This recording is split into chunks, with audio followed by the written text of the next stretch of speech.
Worm. Hey, what's going on, everybody? Americon back at you again in another video. Today we're going to be reviewing Invincible Season 3. This is going to be completely out of order, ton of spoilers. If you have not watched it, don't watch this review, but yeah, let's just get right into it. First off, since it's still fresh, I'm just going to talk about the last episode. I'll talk about the last two, actually. Conquest and the Invincible War. The Conquest episode, in my opinion, is the best episode of Invincible so far. When I first watched the first season, I read the entire comic book after that.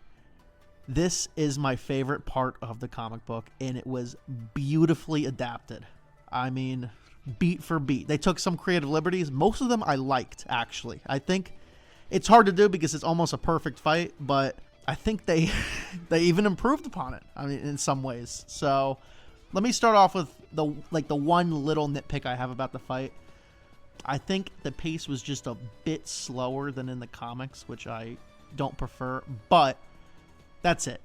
I mean, the rest of the fight was holy shit. I just feel like in media nowadays, there's like a lot of fights where people are just pussyfooting around and it's not like all out. This was a fucking fight to the death. I mean, this was incredible. I mean, beautifully animated. I know everybody's always yelling about Invincible and how it's not animated super well, but man, they used all the animation hours and budget for that last episode. I mean, and it really showed. It looked almost like a different show. I mean, it was incredible.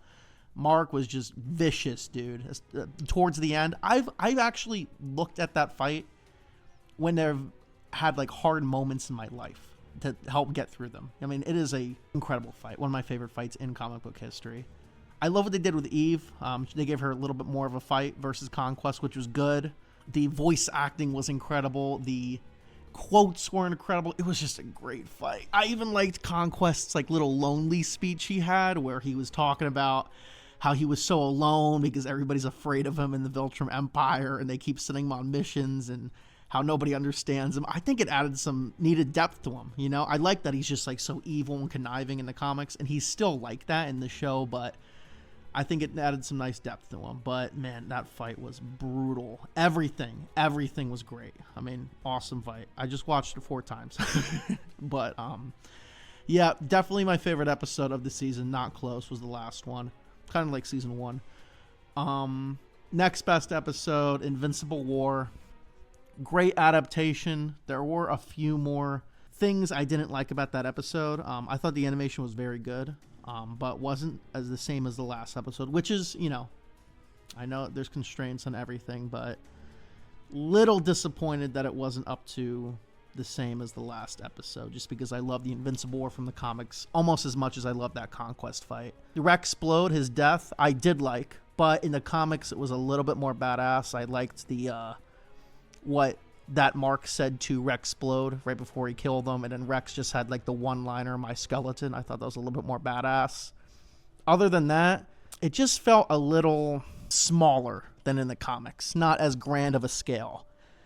It was longer, but you didn't see as many heroes, and I know they can't get the rights to everybody like Spawn and a couple more people, but like there's this one time where Powerplex comes back at the end and Mark and Oliver ended up restraining him, but in the comics it's like this cool rock monster hero, and I just like the little bit more diversity with the hero roster, which, you know, I know that they got to keep drawing people and stuff like that. I'm not knocking the animators or anything, but it didn't feel as grand, and Britt didn't have a great introduction. You know, I kind of wanted him to have a little bit more of an intro, and Tech Jacket, which is one of my favorite from the comics, he didn't really have as much of a part in it than, you know, I wanted. But, you know, I'm just glad he was in it. So, other than that, great episode.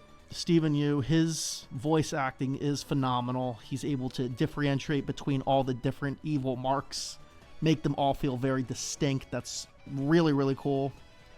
Love how they all have like different motives. One wants to like get his mom back. One wants to take over the multiverse. One wants to see his friend again. I mean, it is really, really something special. Incredible episode. Rest of the season, any more highlights I want to point out? Cecil this season, awesome. I love seeing Cecil's backstory, how he met Omni-Man, how he came to be the director of the GDA, how he used to think like Mark when he was younger. The same, like he didn't want to really give these bad people a second chance. They deserve punishment, but then as he grows older, he knows that he's got to make sacrifices and he needs all the help he can get. You know, he says that quote, "We could either be the good guys or the guys who save the world." And I think Mark in time will come to terms with that. I think he does in the comic. Man, I love Cecil every single time he's on screen. One of the bad things, which is, you know, it's not the show's fault. I know they're just, you know, coming from the source material. I'm not super interested in anything that doesn't involve the Viltrumites and Mark or Cecil. Those are like my two big things that I love in the show. You know, I count the Viltrumites and Mark as, you know, the Invincible War 2. I know that's Angstrom Levy, which is a really good villain, but the rest of it, like Doc Seismic, Powerplex, the Order episode was hard to get through. I did not like that episode at all. They're just really drawn out. I feel like, you know, a lot of them are like half an issue or a small issue long, and they drag them out these whole episodes. It's just a lot. Other than that, what else did I like? The Allen special. Really, really good with Omni-Man. They bonded in prison, in that POW prison. Pretty dope.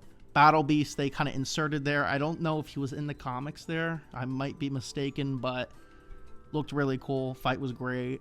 Love Allen, love Omni-Man. Good to see them more. Debbie, a little too much Debbie, I gotta say. I don't mind Debbie. I actually really like her, but her and Paul are a little boring, and they probably could use a little less screen time, which, you know, I actually do like some of the stuff with just Debbie, but I know Paul, I don't think he's going to be a major character in the future, and I know that why they put him in is because he's very easy to animate, I think, but, you know, if they want to flesh out Debbie, that's fine. It just a little less screen time, I would say. Oliver, loved Oliver this season. Dude is a rock star. Love how he came to Mark's aid versus Invincible. He's always just right there for Mark, and, you know, he's just a good little brother, so love seeing him. If you are thinking about picking up Invincible or watching Invincible, if for no other reason, do it for the last 2 episodes of season 3. Best episodes of the season, and I would say the best episodes of this series so far. Even better than Omni-Man versus Mark in season 1. Just incredible. So go give it a watch. Mark versus Conquest is the GOAT of all fighting. Even it rivals some DBZ fights for me. More vicious than any DBZ fight. So yeah, love you guys. I'll give it a 9 out of 10. Invincible season 3. Hopefully. I don't know if it can improve because this is my favorite part of the story, but we'll see. All right, love you guys. I'll see you.